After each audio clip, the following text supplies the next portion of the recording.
আসসালামু আলাইকুম রহমতুল্লাহি ওয়া বারাকাতুহু। বন্ধুগণ, আমি আজকে আপনাদের সামনে নিয়ে আসছি নবম ও দশম শ্রেণীর পরিসংখ্যান অধ্যায়ের প্রচুরক নিয়মের অঙ্ক। যাই হোক, আমরা প্রচুরক শুরু করব। সর্বপ্রথম অঙ্ক করার জন্য আমরা প্রচুরক জানব। প্রচুরক সমান হলো এল plus F1 by F1 plus F2 গুণ এইচ। এই সূত্রটা আমরা এই অঙ্কটা করার আগে আমরা এই সূত্রটা জেনে নেব। তো যাই হোক, এই প্রচুরক করার জন্য আমাদের বেশি কিছু লাগবে না, সে লাগবে হচ্ছে যে শ্রেণীব্যাপ্তি আর হচ্ছে গণসংখ্যা। তো শ্রেণীব্যাপ্তি আমরা দেখতে পাচ্ছি, ওখানে হচ্ছে যে আমাদের সারি পাতলা এ মনে দেওয়া থাকবে, পাতলা মনে দেওয়া থাকবে, কিন্তু আমাদেরকে লম্বা মনে তুলতে হবে। তো যাই হোক, আমরা লম্বা মনে তুলেছি।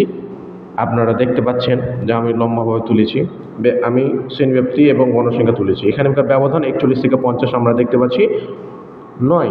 আমরা দেখতে পাচ্ছি যে যদি আমরা 50 থেকে 41 বিয়োগ করি তাহলে আমরা দেখতে পাচ্ছি 9, কিন্তু আমাদের ধরতে হবে 1 সবসময় বেশি ধরতে হবে। যাই ধরি, যে কোনো ব্যবধান হোক না কেন, যাই হচ্ছে যে বিয়োগ করে আমরা যেটাই পাই না কেন তার সাথে আমরা সবসময় 1 বেশি করে ধরবো। অর্থাৎ এখানে আমরা দেখতে পাচ্ছি 9, কিন্তু আমরা ধরবো 10। যাই হোক, আমি তুললাম। এবার এখানে আমরা যেহেতু প্রচুরক করছি, তো সব প্রচুরক মানে বেশি, তো সব চাইতে এখানে গণসংখ্যা আমরা দেখতে পাচ্ছি 71 থেকে 80। এই শ্রেণীতে আছে 15। তো এই 15 গণসংখ্যা আছে, তো এই কথাটা লিখতে হবে আমাদেরকে।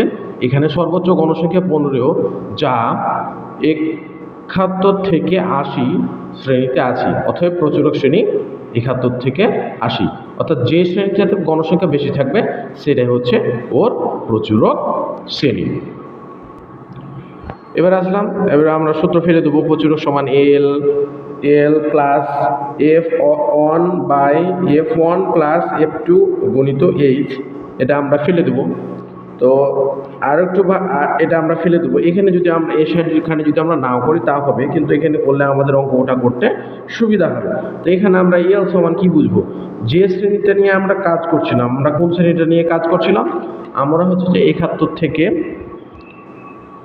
80 শ্রেণীটা নিয়ে কাজ করছিলাম।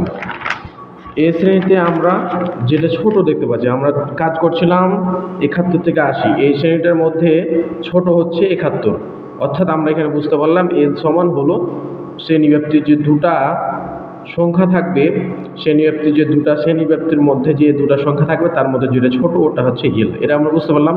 এবার F1 কি?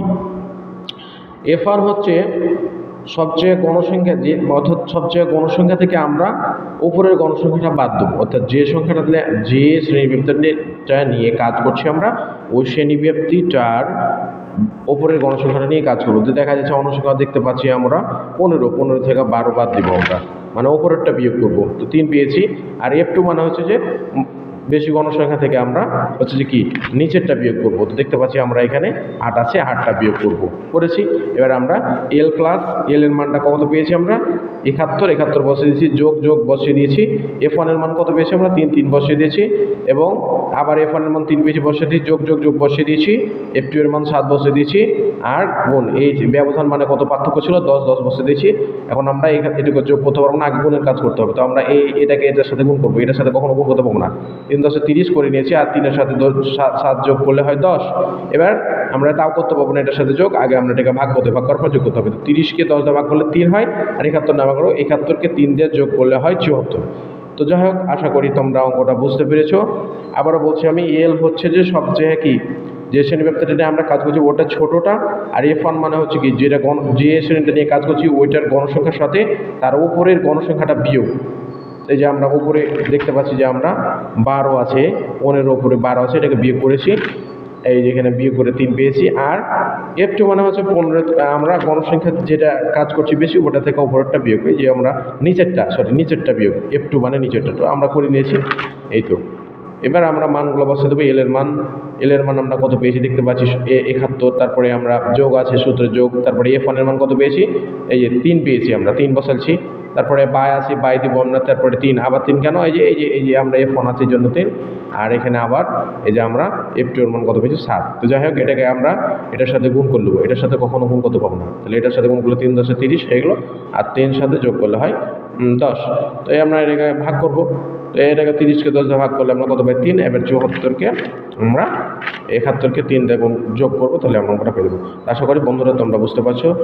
যারা এরকম নতুন নতুন অঙ্ক শিখতে চাও তারা আমার পেজটাকে ফলো করবে দয়া করে। Please comment, share